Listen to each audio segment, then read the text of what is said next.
Welcome back, Neil. You remember that ad? I don't know what a tracker mortgage is. Well, if you're a first-time buyer, you know how crucial it is to understand everything there is to know about getting a mortgage. And joining us to chat about useful mortgage tips is financial advisor Paul Merriman of askpaul.ie. Good morning to you, Paul. Good morning to you both. You're very welcome, as always. It is quite a daunting process, isn't it? Applying for a mortgage, knowing what to look for. If you're trying to buy your first home, let's say. And don't forget, it's the biggest financial decision you're probably ever going to make. Of course. So you really have to get advice. That's the big thing. I'm also going to say stay away from the banks. Try and get a mortgage broker. They do all the work for you. They're going to get the best rates. They should be looking after you. But they'll charge you. No, they don't charge you. Most of them don't charge. They get commission on the back of it, but it doesn't affect your rates. Okay, so, again, it's a good one. I have to say, when I was buying my first home, or when we were buying our first home, I wouldn't have realised that it was free to use a mortgage broker. But you see, the thing is that why I say don't go to the banks is there's a big difference in the rates in the banks. So just to give you an example, if you're a first-time buyer and taking the average purchase price of 320k, 10% deposit, you're going to be borrowing 288,000. One of the banks is 4.5% variable and the other is 3.15. That's a difference of 96 grand in interest over the term of your mortgage. It's gigantic, isn't it? It's 100 grand, yeah. So again, just going into your own bank and dealing with your own bank, I think, is madness. I don't think anyone should do it. I think everyone should go to a mortgage broker or a financial advisor and get let them do the shopping around for you. Yeah, it's really, really easy. You get one application in, they'll do all the research and come back with the best rates.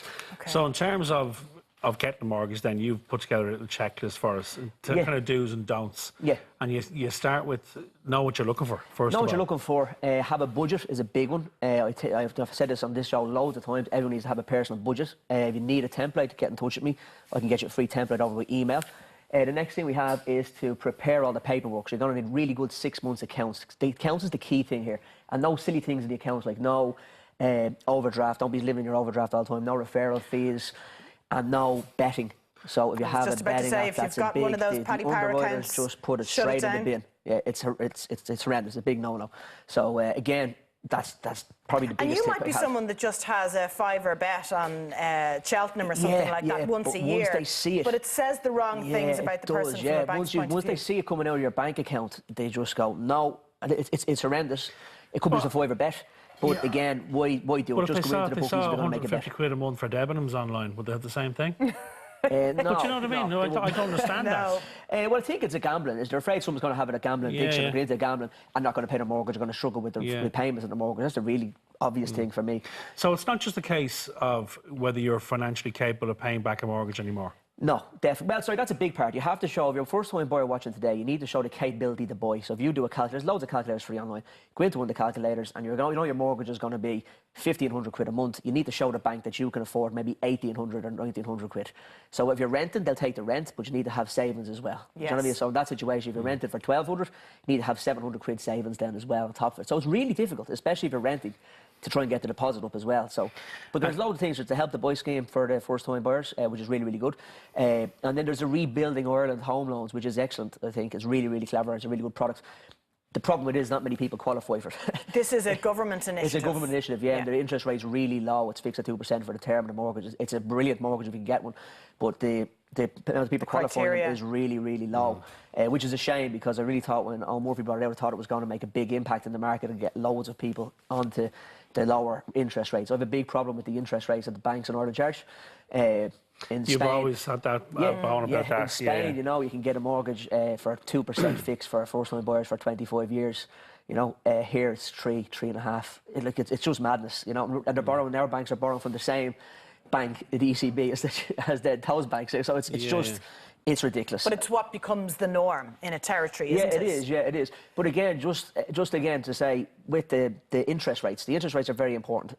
Not just because you pay less interest or your monthly repayment is smaller. It's over the term of the mortgage and makes a massive difference. So I'd always recommend, like, there's a very good bank, I won't mention any names on the show, but a really good bank that has a 2.3% fixed, or 2.3% fixed for 2 years. That's really good. So I'd also recommend anyone, no, it's tight for time, but I'd recommend anyone that's going into a mortgage to maybe consider fixing for 5 or 7 years, because the interest rates are going to start increasing by the end of 2019. So I think they're going to be 2% higher come 2022, 2023. So you know. And I presume the days of the tracker mortgage are long gone, aren't they? Well, loads of people have tracker mortgages. Yeah. Again, if you're watching the show and you have a tracker mortgage, that tracker mortgage is going to start increasing. So you've had a really low interest rate for the last 10 years. Yeah, So now's the time to make a change. Is the time. Yeah, but it'll never increase as much as the... No, not change. Just be careful. Don't ever switch a tracker mortgage. No, leave it. But now is the time to get yourself financially prepared for an increase in your rates and your mortgage repayment by the end of 2019. So you really want to keep an eye on that, because and then it goes to 2% extra. So just really be careful, because if you have a tracker, although they're great, you're going to get hammered in the next 3 or 4 years, in my opinion, when interest rate increases. Yeah. But then will it come back then? No, I think the interest rates are going to increase. I think we're living in an environment now in Ireland where it's going to be the cheapest interest rates that you're going to see for a very long time. One of the questions I get on my Facebook page, Ask Paul, all the time is, do I fix, or is it a good time to buy? So the answer to that is yes, fix. And I do think it's a good time to buy, because you're going to get the cheapest interest rates. So even if the properties fall in value by, say, 10 or 15% in 3 years' time or 4 years' time, your interest rates are going to be much higher when you go to buy that property. Yeah, of course. Look, you have to weigh up your situation. But again, getting qualified advice is such an important thing to do. And preparing your documents as well, and kind of looking ahead 6 months. Yeah, and exactly. make your accounts look as healthy as possible. And if anyone, another question I always get is self-employed people, what do they need to do? They need to have 3 years audited accounts. Yeah. So it's really difficult.